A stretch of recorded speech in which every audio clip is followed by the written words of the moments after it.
অঞ্চল আমি আর বাবা যতদিন বেঁচে আছি, তোর এই বড় বৌদি আর ছোট বউ যতই তোকে মদত দিক, তোর ইচ্ছে পূরণ হবে না। এই মেজ বউ এই বাড়িতে আছে, এই বাড়িতে থাকবে। আমি জানতে চাইছি তুমি কোথায় যাচ্ছ। আমি কোথায় যাচ্ছি তা তুমি জানি কি করবে? আমি তোমার স্বামী, আমাকে তো জানতে হবে। আমাকে না জানিয়ে তুমি কোথায় যাচ্ছ? তাহলে নিজের বিয়ে করা বউকে সারা রাত্রির মেঝেতে শুইয়ে রাখা তোমার কাছে তেমন কিছু নয়। হাসির মুখে শুনেছি বউ ভাতের রাত্রি তুমি বৌমাকে খাটে জায়গা দাওনি। দুদিন বাদে হয়তো ঘরেই জায়গা দেবে না।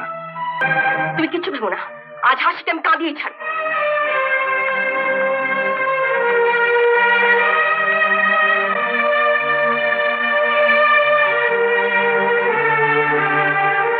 হাসি গান গাইছিল শুনেছো? হ্যাঁ শুনলাম। তুমি ওকে কিছু বলবে না? আমি ওর বড়দা, যেরকম নেচে নেচে গান গাইলো, কিছু তো একটা বলতেই হয়। ওকে ওকে ডাকবো? এখন ডাকতে হবে না, অফিস রেডি হয়ে যাবে। অফিস থেকে ফিরে এসে সবার সামনে ডেকে এনে যা বলার বলবো। থাক থাক। কি বলবে শুনি না? ওই যে বলবো যে এত ভালো যখন গানের গলা, তখন তার গান স্কুলে ভর্তি হয়ে যেতে পারিস। মাইনেটা না আমি দিয়ে দেবো। কি ওর গানের কথাগুলো তুমি শুনেছো? হ্যাঁ শুনেছি, খুব মন দিয়ে শুনেছি। শুনে তো মনে হলো গানের কথাগুলো নিজেরই লেখা। বুঝলি হলো? আরে লোকগীতির ওপর ওর যে এত দখলে তো ভাবাই যায় না। তুই কি বলিস? হ্যাঁ, ওর গান শুনে আমি তো মনে মনে ঠিকই করে ফেলেছি। সামনের মাসে মাইনে পেয়ে ওই জন্য একটা হারমোনিয়াম কিনে আনবো।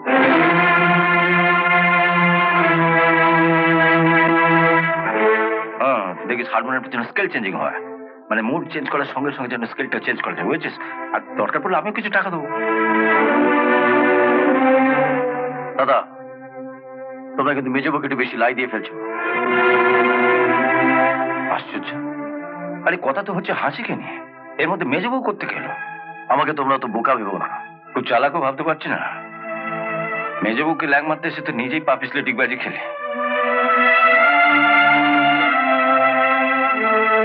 আমি শোধ তুলবো। কি করবে? মেজবুকে তাড়িয়ে দিবি? দরকার হলে তাই দেবো। আমি আর বাবা যতদিন বেঁচে আছি, তোর এই বড় বৌদি আর ছোট বউ যতই তোকে মদত দিক, তোর ইচ্ছে পূরণ হবে না। এই মেজ বউ এই বাড়িতে আছে, এই বাড়িতে থাকবে।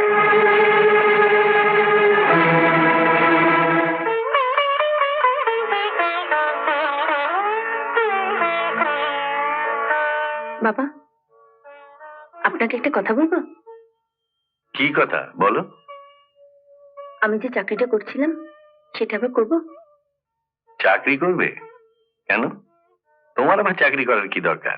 না মানে আমার মাইনের টাকাটাতে তো আমাদের সংসার চলতো। দাদা তো কোনো চাকরি করে না।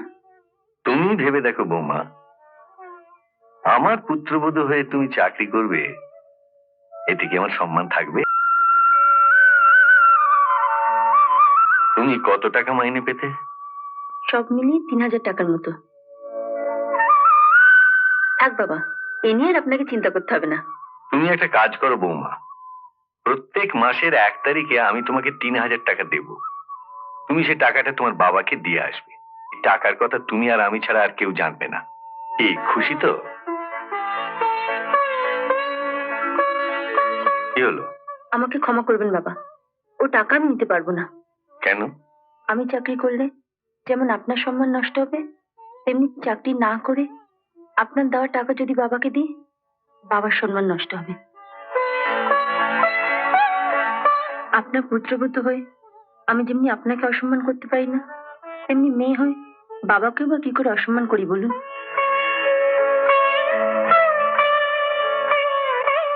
আমি যাচ্ছি বাবা। শোনো, কাল থেকে তুমি চাকরিতে যাবে।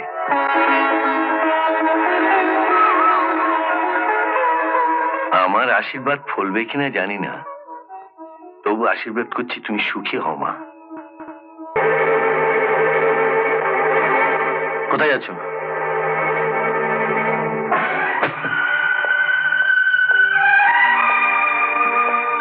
আমি জানতে চাইছি তুমি কোথায় যাচ্ছ। আমি কোথায় যাচ্ছি তা তুমি জেনে কি করবে? আমি তোমার স্বামী, আমাকে তো জানতে হবে। আমাকে না জানিয়ে তুমি কোথায় যাচ্ছ? ছবল মারতে না পারো, এক আধবার অন্তত ফোঁস করে উঠবে। কি হলো, চুপ করে আছো যে? বউ ভাতের রাত থেকে তুমি আমাকে খাটে শুতে দাওনি, এই কথাটা আমি তেমনি হাসি ছাড়া কাউকে বলিনি, তুমিও তেমনি একজন ছাড়া কাউকে বলো না যে তোমার বউ তোমাকে কোনো পাত্তাই দেয় না। তাহলে তুমি বলবে না যে কোথায় যাচ্ছ? বললাম তো, যাকে তাকে সবকিছু বলার প্রয়োজন মনে করছি না।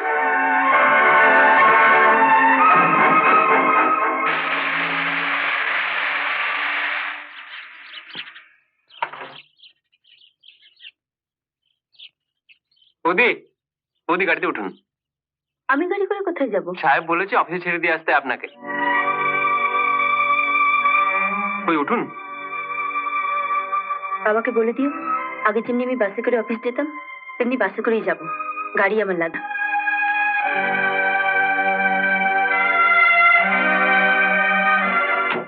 কি বলো? এদিকে না।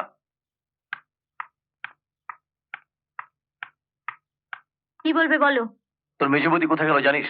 কেন, তোমায় বলে যায়নি? না। সে কি, বাড়ি শুদ্ধ লোক, এমনকি বাড়ির কাজের বউটাও জানে মেজবৌদি কোথায় গেল, আর স্বামী হয় তুমি জানো না? চ্যাংরামো করিস না, বলো কোথায় গেছে। আমার উপর চোট দেখাচ্ছ কেন?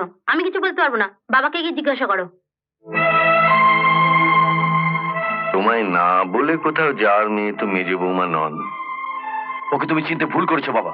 করতেই পারি, নিজের ছেলেকেই যেখানে চিনতে ভুল করেছি সেখানে এ তো পরের বাড়ির মেয়ে। আচ্ছা একটু ভেবে দেখো তো, এর মধ্যে তুমি কি ওর সঙ্গে এমন কোনো ব্যবহার করেছো যাতে ও তোমার সম্বন্ধে অভিমান করতে পারে? না, ওই আমার তো ঠিক মনে পড়ছে না।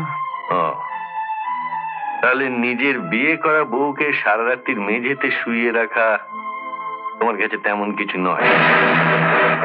হাসির মুখে শুনেছি বউ ভাতের রাত্রি তুমি বৌমাকে খাটে জায়গা দাওনি, দুদিন বাদে হয়তো ঘরেই জায়গা দেবে না।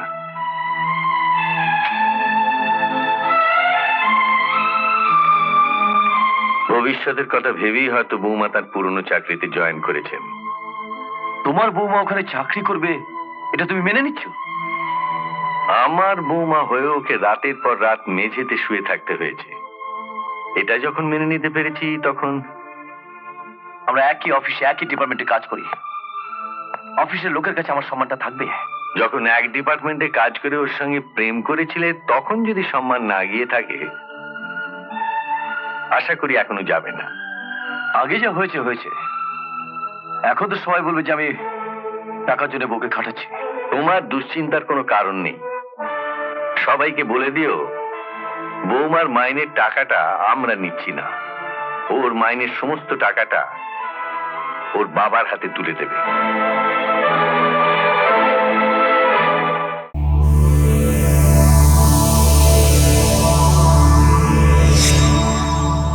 এরকম আরো অনেক সিনেমা দেখতে হলে ডাউনলোড করুন ক্লিক অ্যাপ।